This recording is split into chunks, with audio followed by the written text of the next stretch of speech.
बालक एकादशी का व्रत कर, व्रत राज आइए, एकादशी का व्रत कर। संपूर्ण पापों से अगर छुटकारा चाहता है तो ये व्रत राज इस एकादशी का व्रत किया कर। जाने अनजाने में इंसान से ना जाने कितना पाप हो जाता है, अनजाने में भी पाप होता है और जानबूझ के भी पाप हो जाता है। लेकिन अगर वो एकादशी करता है तो उसका पाप, जिस प्रकार कोई एक तंबा घिया जब सूख जाती है उसके अंदर से गूदा निकाल दिया जाता है, उसको तंबा कहते हैं। उसमें साधु संत पहले उसको काट करके उसका कमंडलू बनाया करते थे। और हमारे यहाँ एक प्रचलन था कि तंबा को काट करके उसमें नमक डाल दिया करता था, उस नमक बर्बाद नहीं होता था। तो वो तंबा कहते जिस प्रकार पानी के ऊपर तंबा डाल दिया जाए वो तंबा लहरा जाता है और चले जाता है, पार निकल जाता है। उसी प्रकार एकादशी व्रत को करने वाला व्यक्ति इस भवसागर में, इस संसार के बीच में किए हुए जितने भी अन्य अन्य पाप है उन सब पापों से वो दूर हो जाता है, चला जाता है। एकादशी महान है, एकादशी परम है, साधारण नहीं। राजन, साल में 26 एकादशियां आती है और अगर अधिक मास आ जाए तो 27 हो जाती है, 26 पूर्ण कर दी जाती है। क्षय मास हो जाए तब भी एकादशी हो जाती है।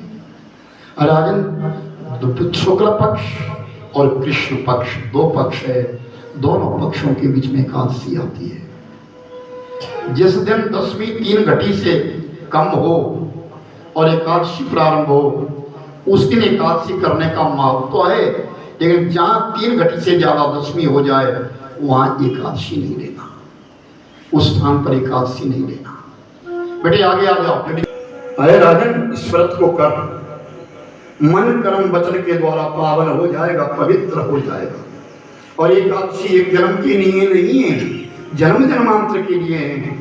26 एकादशियों के 26 महात्म्य हैं। हर महात्म्य के बीच में बिलक बिलक कथाएं कि किसी ने एक एकादशी भी की हो उसका कितना पुण्य है। एकादशी के दिन अन्न ग्रहण नहीं करना। राजन, जिस दिन प्रातः काल एकादशी लग जाए उस दिन संपूर्ण एकादशी मानी जाती है, लेकिन दूसरे दिन ध्यान रहे कि द्वादशी के रहते रहते ही अन्न ग्रहण करना है।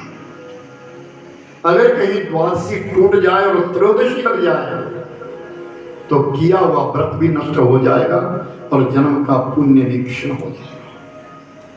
इसलिए एकादशी व्रत बड़े ध्यान से करना, प्रेम से करना, श्रद्धा से करना, इसका नाम व्रतराज है।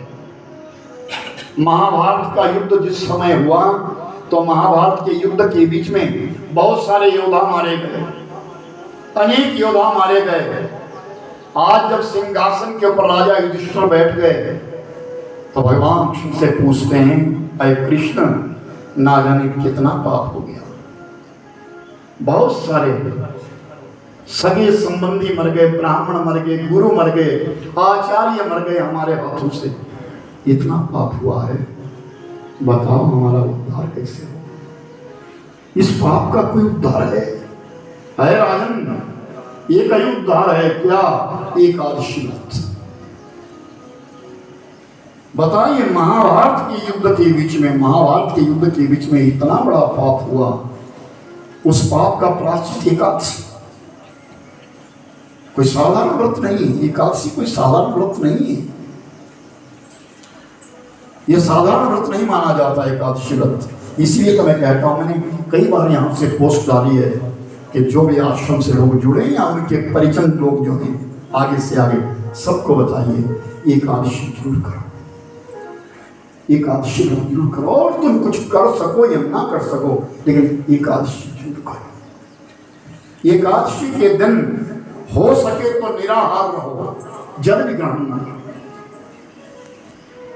लेकिन चलो, अगर असमर्थ है, लोग आजकल औषधियां लेते हैं, दवाइयां लेते हैं, तो पानी पी ले, फलाहार कर लेता है इंसान, एक समय फलाहार कर लेता है, नहीं रह सकते तो समय कर लेता है, लेकिन अन्न ग्रहण नहीं करना। द्वादशी तिथि के बीच में ही अन्न को ग्रहण करना है। और विशेष बात, जिस दिन एकादशी पिछली रात में लग जाए, पूरा दिन एकादशी में चला जाए, पूरी रात्रि द्वादशी में चली जाए और भोर के समय त्रयोदशी लग जाए, सूर्य उदय से पहले पहले, वो त्रिदर्शी माना जाता है। उस व्रत का बड़ा महत्व है, बहुत महत्व है। और साल में एक बार ऐसा व्रत जरूर आता है। और राजन सुनो, ज्येष्ठ महीने के बीच में जब सूर्य नारायण खूब तपते हैं, उस समय एक एकादशी, जिस एकादशी का नाम है निर्जला, उसमें जल ग्रहण करना भी अधिकार नहीं है। निर्जला, बिना जल से उसको ग्रहण करें। ब्रह्म हत्यारा, गौ हत्यारा, वेद निंदक, शस्त्रघात को मारा हुआ, पीपल पेड़ को काटने वाला, बरगद को छान करने वाला, जिसके हाथों से अनायास गौवध हो गया हो, वो सब व्यक्ति अगर एकादशी निर्जला का व्रत कर देता है तो उसका सब पाप समूल नष्ट हो जाता है। राजा अम्बरीश को यह ज्ञान दिया था। राजा अम्बरीश बचपन से इस व्रत को करने लगे, सांगोपांग विधि विधान से व्रत करने लगे। और एक दिन की बात, ऋषि दुर्वासा जी चले आए अपने 10,000 शिष्यों के सहित। ऋषि दुर्वासा राजा अम्बरीश के यहाँ आए। अम्बरीश ने बड़ा सत्कार किया, भव्य सत्कार किया। आओ महाराज, मेरा अहोभाग्य है, आज मेरे व्रत का पारायण भी है, आज द्वादशी तिथि है, आज मेरे यहाँ व्रत का पारायण है, आप सादर आमंत्रित हैं महाराज, आइए आप भोजन में बैठिए। तो दुर्वासा ने कहा, राजन अवश्य तुम्हारा आज निमंत्रण ग्रहण करेंगे, बहुत सारे साधु संत मेरे संग में आए हैं, लेकिन पहले हम स्नान करेंगे।